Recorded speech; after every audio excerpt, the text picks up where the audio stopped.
Bonjour YouTube, je suis Sébastien. Il fait beau et pas trop froid. Donc je pense qu'aujourd'hui nous allons commencer par passer le mur que j'ai fait en mortier au Karcher. Ça le nettoiera les pierres, ça permettra de voir un petit peu mieux à quoi ça ressemble. Et à partir de là, on avisera pour les endroits à reboucher ou les fissures à renfissurer. C'est pas un mot, mais c'est pas grave, vous avez compris. Donc je vais mettre tout ça en place et puis je vous montrerai le résultat quand ce sera fait. Voici donc l'état du mur avant. Comme on dit, hein, c'est le avant-après. Je vais vous le mettre sur Instagram aussi pour référence future, mais voilà, ça fait tout sale, tout délavé. On va donc passer un bon coup de Karcher. On va aller jusque là, puisque là-bas je l'ai déjà fait. Et ce qu'il faut passer maintenant, c'est finir de remplir et passer le Karcher avec sablage. Mais ça, c'est l'étape finale quand tout sera fini. Enfin, tout ce mur jusque là-bas sera fini. Vous pouvez voir que je suis assisté par l'idiot du village. Il attend pour jouer à la balle. Et voilà le mur. Il a commencé à sécher là-bas. Il est trempé ici. C'est déjà un net progrès. Et il faudra clairement soit un Karcher plus puissant, soit à coup sûr le sablage. C'est la vraie solution de finition. Mais d'abord on va faire les retouches avant de faire ça. Ce que je voulais, c'était nettoyer un peu les pierres, enlever la chaux qui coule quand on éponge, afin d'avoir un résultat un peu plus visuel, mais aussi de voir où il y avait des défauts. Il y a des endroits où il manque un peu de mortier, il y a des endroits qui ont été oubliés. Après, au bout d'un moment, on n'y voit plus rien, tout se ressemble, on ne sait plus où on en est. Donc ça, c'est ce que je vais confier à madame comme tâche, c'est de repérer tous les endroits où elle veut que je rajoute du mortier, plus le bas qu'il faudra faire évidemment. Et c'est comme ça qu'on va finir ce mur. Et après, une grosse opération sablage, ce qui ne devrait pas être extrêmement long de toute façon, hein, c'est moins d'une journée pour faire tout ça en sablage. Puisqu'on ne cherche pas un sablage extrême, juste à égrener la surface et enlever toutes les saletés sur les pierres. Enfin voilà. Ce Karcher est gentil, mais il n'est pas assez puissant. Il y a des endroits, il faut que j'insiste pendant 5 minutes pour enlever une coulure de chaux. C'est usant. Alors c'est des pierres plus poreuses que d'autres évidemment, mais c'est quand même usant de galérer autant. Je préfère moins de débit, plus de pression. Je verrai éventuellement pour louer un thermique s'il faut pour nettoyer. Ce qui me conforte un peu dans le rendu de mon mur, nonobstant l'idiot qui passe en véhicule super bruyant. On va le laisser passer.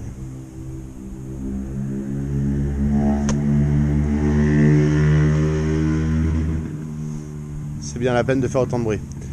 Ce qui me conforte un peu dans le résultat de mon mur quand même, c'est que quand vous regardez celui-là qui a été fait par un professionnel pour une coquette somme, il sèche pas de façon uniforme non plus quand il a été humide.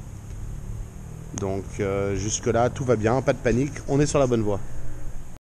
Il paraît que si quelque chose vaut la peine d'être fait, ça vaut la peine d'être fait 3 fois. Non, c'est pas ça la phrase? Bon, je vais quand même redémonter l'axe Z pour essayer les nouveaux roulements Ingus en plastique.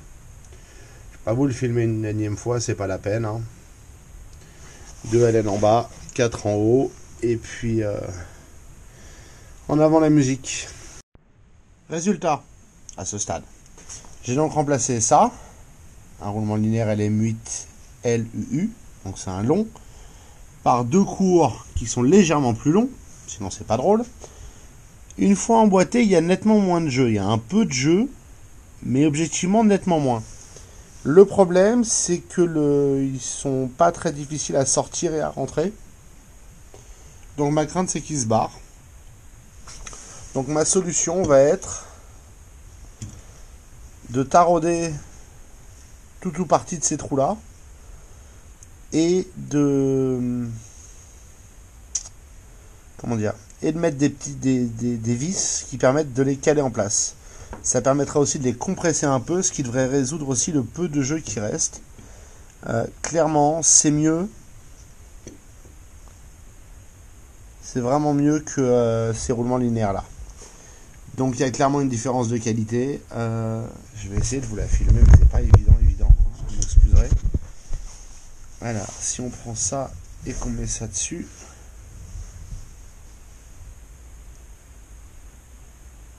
Est-ce que vous le voyez?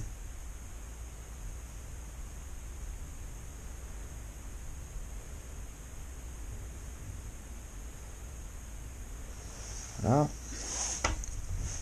Si j'enlève la graisse que j'avais mise, qui elle-même aide le problème, hein, soyons clairs, que je mets ça dessus.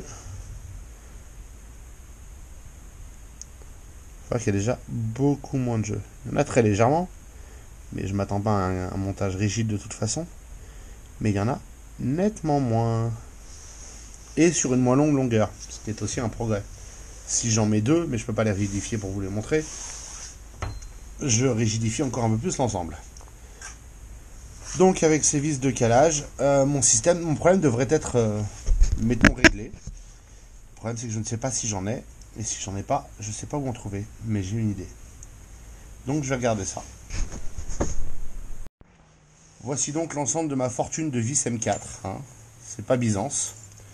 Néanmoins, j'ai vu que les Ikea qui servent à relier les meubles de cuisine sont du M4. Donc c'est peut-être pas une mauvaise idée. Il va falloir vachement les raccourcir. On va voir comment ça marche. On avisera, on va essayer. Mais néanmoins, on va remonter ça demain. Ça semble clairement être un progrès. Je pense que du lubrifiant poudre,